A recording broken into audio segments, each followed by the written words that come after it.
Hey there! Are you a crime scene investigator, law enforcement officer, or forensic scientist looking for a Facebook community that understands you? Check out Taction USA's forensic product groups. You'll find blogs, articles, information, and community. For those of us in the investigative field, there are not many lines of support out there, but Taction USA is a company that was founded by law enforcement for law enforcement. Subscribe today to get access to exclusive content. Just look for Taction USA in Facebook groups.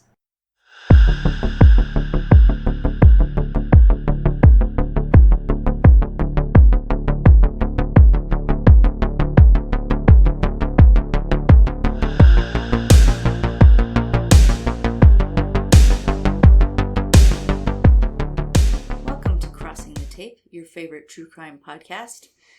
As always, I am Hillary, and I'm joined by my lovely spouse.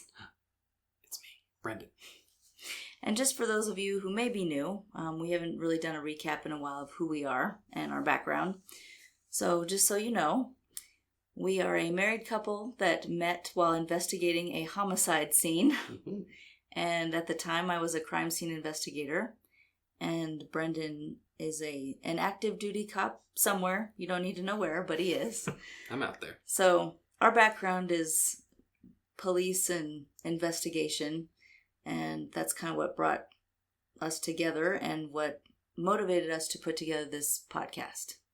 So for those of you who listen all the time, you know that. But for any new listeners, we haven't really had an introduction in a while. Yeah, and also for new listeners, where have you been? Well, you're here now, and that's what matters. Right. So this episode is about John McVicar, and I like to call him the disappearing prisoner. Oh, I wonder why. We'll find out. Please sign the crime scene log and join us. John McVicar was born in 1940 in London. That's in England. Mm-hmm. His parents, George and Diane, were shopkeepers. Now, from an early age, John was into some trouble. His career as a criminal began during his teenage years, and he began by breaking into shops and stores, and that escalated to stealing cars. Yeah. So kind of a small-time thief, at least to begin with. Now, those acts also created a bit of a strain between McVicar and his father. It's almost as if his dad didn't approve of such behavior. Well, with a name like McVicar, you would expect decency. I know. A little ironic, isn't it? At the age of 16 in 1956, John McVicar was in custody waiting for a trial to begin. He escaped from the home for juvenile offenders that he was living in, and once captured, he was then sentenced to 2 years of Borstal training. Now, I have to admit, I had never heard of that.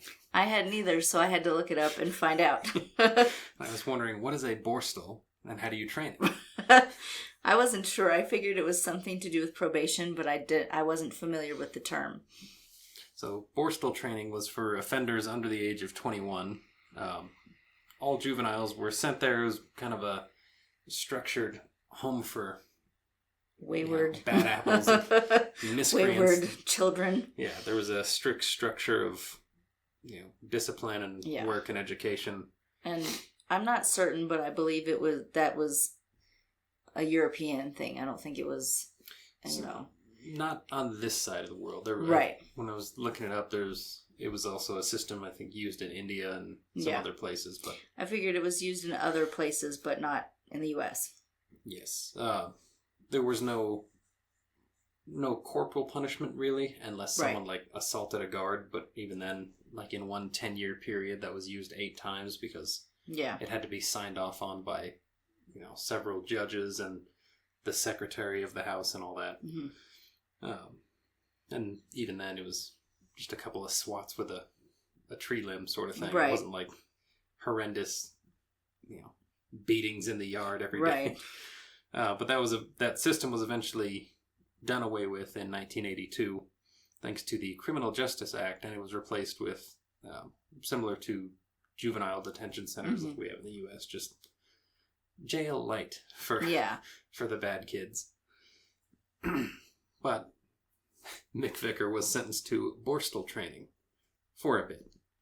Now, when he was released, he continued his career in crime and even bumped that up a little bit to the next level. of armed robbery.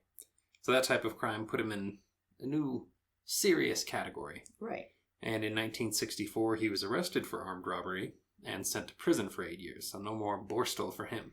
Right. Now he's in the real jail. Yeah, the big house. The big house. Or the big castle? It is England. I don't know. I don't know what they call it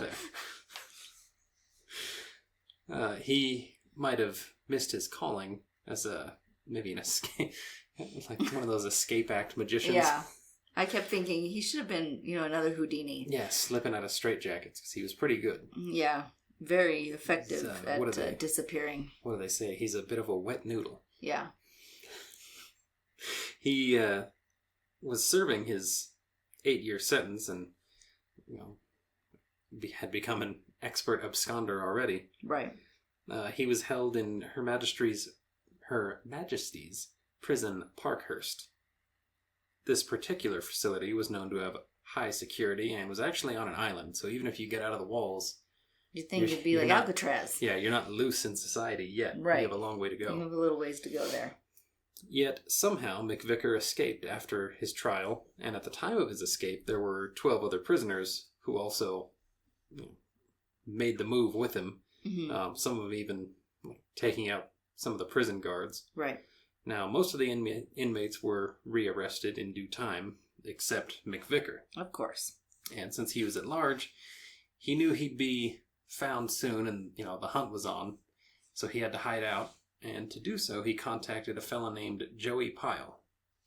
Now, Joey, or Joe Pyle, was an English gangland boss, convicted criminal, and pioneer and promoter of unlicensed boxing, who operated in London from 1950 until his final arrest and conviction in 1992.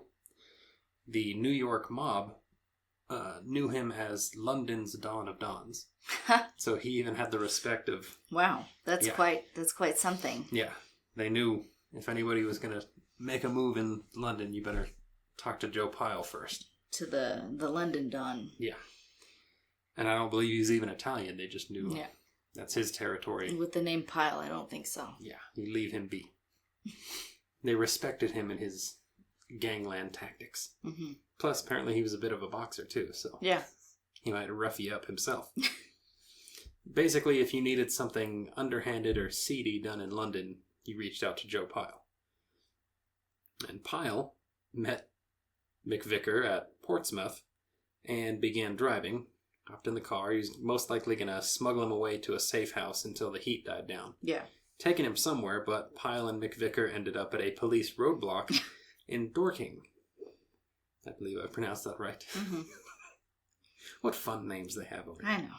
Pyle eluded the roadblock, but law enforcement caught up with them in a residential area later. McVicar, once again, escaped from the vehicle and wasn't caught by police. When I was researching all that, it just kind of made me giggle because I was thinking, all right, he contacted this, essentially mob boss. The underground boss. Yeah. And they're in a car, they're escaping, and then they hit a literal roadblock. Yeah, they just run with police everywhere, and instead of helping Pyle, whee, and he leaves. Yeah, he just told him to make a U-turn and then jumped out and split. Left Pyle high and dry. Gave me a pretty good mind picture. Yeah. Well, and Pyle seems like the kind of guy that, he'll do something if you ask him, but you're going to owe him a favor. Well, that's what I was thinking too. Why would you leave that guy? You probably ditched the wrong dude. Right. I thought that too. I don't know if he was made to pay for that later, but... Yeah, I never found anything, but it made me wonder, because I thought, of all people, really? Yeah, you're going to run out on the Don. However, since McVicar was still on the run and didn't have his underground connection anymore, right, he needed some money. So, what he does best, robbery, he tried to rob an armored car, but was arrested and sentenced to 15 years along with his original sentence of 8 years. So if he'd just stayed in prison the 8 years, he would have been done a lot sooner. Right. But he probably would have been back in anyway. Well, yeah, but still, he seemed like the guy. He's the a guy. Perpetual offender. Yeah, at least at that point in his life. Right. Yes. But we'll get to that. Yeah, we'll get to a little bit of his change in ways soon, after a word from our friends at the National Investigative Training Academy. If you are looking for a career change or to expand your knowledge in an already established one, look no further than the National Investigative Training Academy. The National Investigative Training Academy, or NITA, N-I-T-A, has well over 100 courses with 70 professional development ones alone. NITA is constantly adding to their course catalog, and courses are focused on private investigation and security fields. Whether you would like to become a private investigator or you need continuing education for your investigative or security career, the National Investigative Training Academy is for you.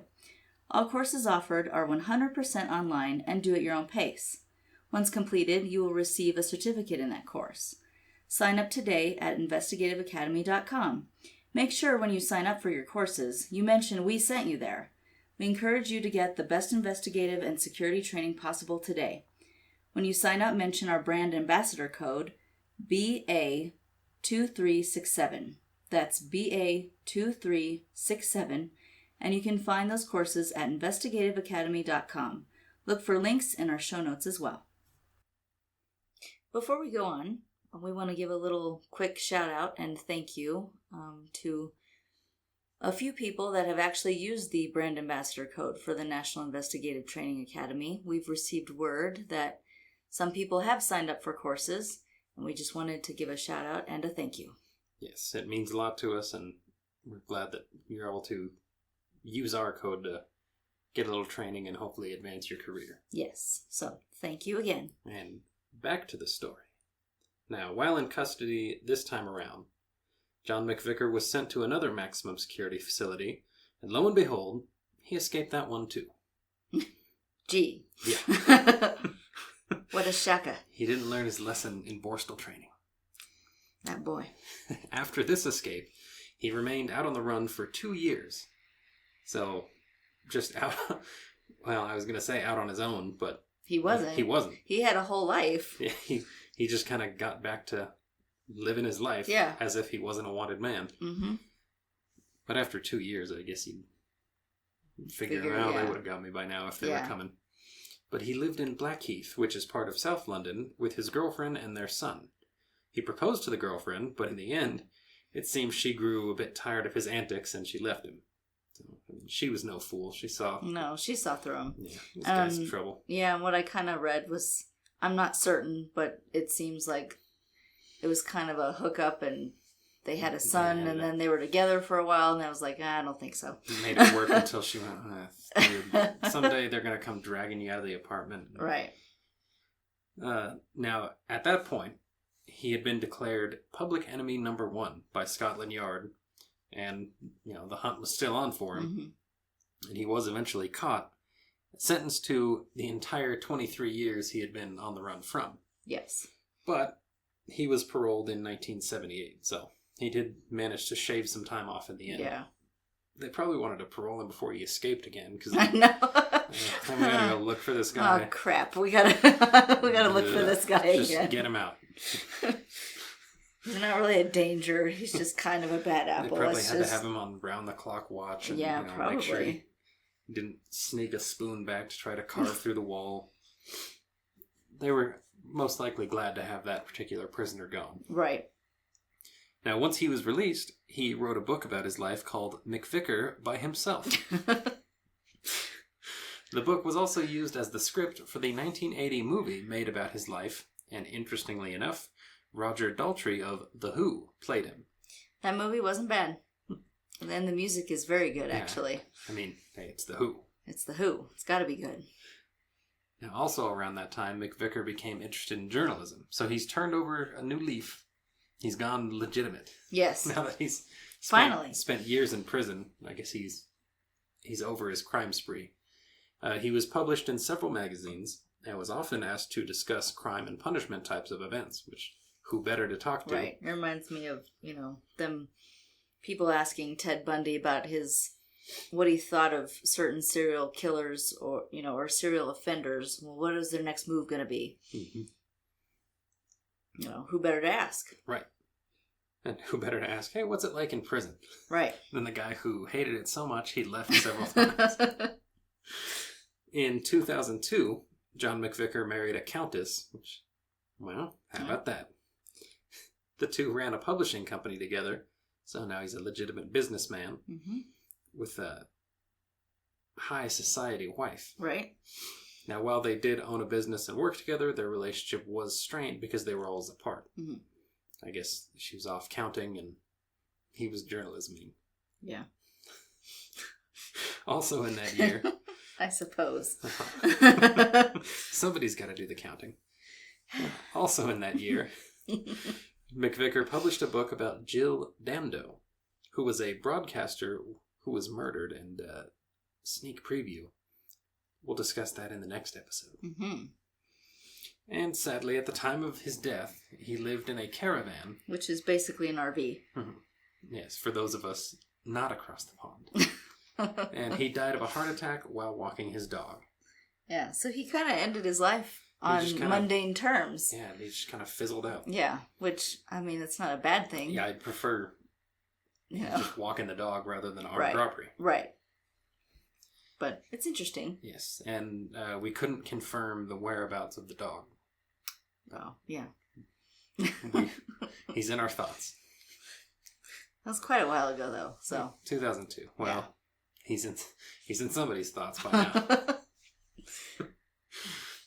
So that's the story of multi-time escape artist John McVicar, with the ironic name. Yeah. No, but I really became interested in him just because I actually heard that movie's soundtrack first, because I love The Who. And then I watched the movie, because why not?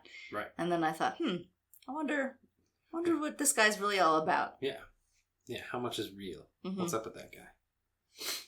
So, we thank you for joining us for the lovely story of a guy who just wouldn't stay put. The disappearing prisoner. Thanks for listening.